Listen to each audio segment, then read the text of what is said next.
পৃথিবী বড় স্বার্থপর, দুনিয়া বড় স্বার্থপর। দুনিয়া কাউরে জায়গা দেয় না, দুনিয়া কাউরে জায়গা দেয় না। এত মজবুত পাইলিং করে যেই বিল্ডিং বানাইলাম, দুনিয়া তারে থাকতে দেয় না। যা বেটা যা, যা তুই লাথি দিয়া বাড়ি করে যা, কবরে যা, কবরে যা। দুনিয়া কাউরে থাকতে দেয় না। দুনিয়া কত ক্ষমতা ধরকে মাটির নিচে ফেলায় দিছে, দুনিয়া কত সম্পদ আলাকে মাটির নিচে ফেলে দিছে, দুনিয়া কত সুন্দরী নারীকে মাটির নিচে ফেলায় দিছে, মাটির সাথে রেজা রেজা করে ফেলছে। আজ আর চেহারা নাই, আজ আর রূপ নাই, আজ আর যৌবন নাই, আজ আর ক্ষমতা নাই। এমন বাদশা ছিল পৃথিবীতে যার হাতের আঙ্গুলের ইশারায় মানুষের গর্দান উড়াইয়া দিত, যার হাতের ইশারায় উঠত মানুষ, বসত মানুষ। আজ বাদশারা নাই, আজ সম্পদওয়ালারা নাই, আজ মালওয়ালারা নাই। দুনিয়া কাউরে থাকতে দেয় না, কাউরে না দোস্ত, কাউরে দেয় না। দুনিয়া দাদারে আমার থাকতে দেয় নাই। আমার দাদারে আমি দেখছি, আজ আমার দাদা নাই। আমার নানারে আমি দেখছি, আমার নানা নাই। আমার দাদিরে আমি দেখছি, আমার দাদি নাই। আমার নানিরে আমি দেখছি, আমার নানি নাই। আমার বাবারে আমি দেখছি, 14 লক্ষ টাকা বাবার পেনশনের আমি সব ডাক্তারের পিছনে খরচ করে ফেলছি, বাড়ির ফসলের জমি বিক্রি করে ফেলছি। আমার বাপ যেন না মরে বারবার বারে হসপিটালে নিছি, কিন্তু দুনিয়া আমার বাপকে থাকতে দেয় নাই। আমার বাপ কবরে চলে গেছে, দুনিয়া কাউরে থাকতে দেয় না, কাউরে না, কাউরে না, কাউরে না, কাউরে না।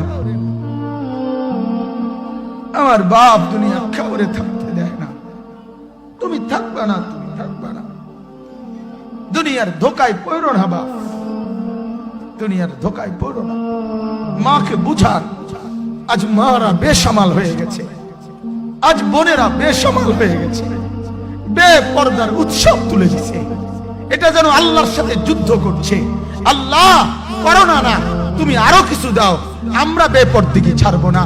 যুবক ছেলেগুলো যেন বলতেছে, আল্লাহ তুমি করোনা দেওয়ার চাই দাও, অশ্লীল ছবি দেখা, ফেসবুকে নর্তকী দেখা আমরা ছাড়বো না। দেখি তুমি কি করতে পারো, তুমি যা করার করো। দোকানদার ব্যবসায়ীরা হারামের লেনদেন করা বন্ধ করছে না, সুদখোর সুদ ছাড়ছে না, ঘুষখোর ঘুষ ছাড়ছে না, নাফরমান আর জিনাকার ব্যভিচারী এরা কেউ কিছু ছাড়ছে না। বেহায়ার বেপর্দা নারী তার অশ্লীলতার বেহায়াপনা ছাড়ছে না। মুসলমান তার ঘরে টেলিভিশনের নর্তকীর আওয়াজ তো বন্ধ করছে না। হায় করোনা কিভাবে যাবে, আযাব কিভাবে যাবে বলেন, বলেন, বলেন আপনারা। আমার বাপ ফেরাউনের উপরে তো আযাব এতদিন ছিল না, নমরুদের উপরে আযাব এতদিন ছিল না, সাদ্দাদের উপরে আযাব এতদিন ছিল না, কারুনের উপরে আযাব এতদিন ছিল না, লূত আলাইহিস সালামের কওমের উপরে আযাব এতদিন ছিল না, হুদ আলাইহিস সালামের কওমের উপরে আযাব এতদিন ছিল না, নূহ আলাইহিস সালামের কওমের উপরে এতদিন আযাব ছিল না। আজ আমরা মালিককে এই পরিমাণ নারাজ করছি, মালিক এত বেশি নারাজ।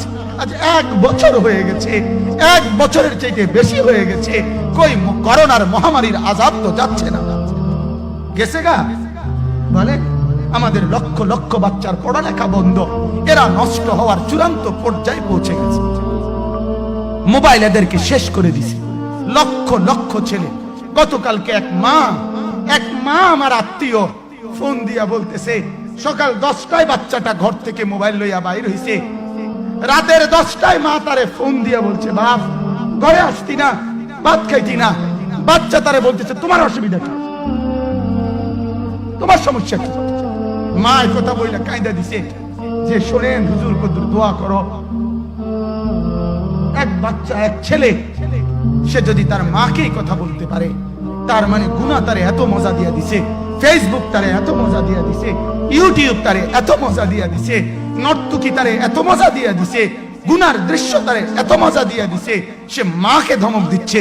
রাত 10টা বাজলে কি হইছে, রাতের 3টা পর্যন্ত দেখলে তোমার সমস্যা কি? আমার আখিরাত আমি নষ্ট করলে তোমার অসুবিধা কি? আমার জাহান্নাম আমি ঠিক করে নিলে তোমার সমস্যা কি? আল্লাহ আমাদেরকে মাফ করে দেন, আল্লাহ আমার জাতিকে মাফ করে দেন।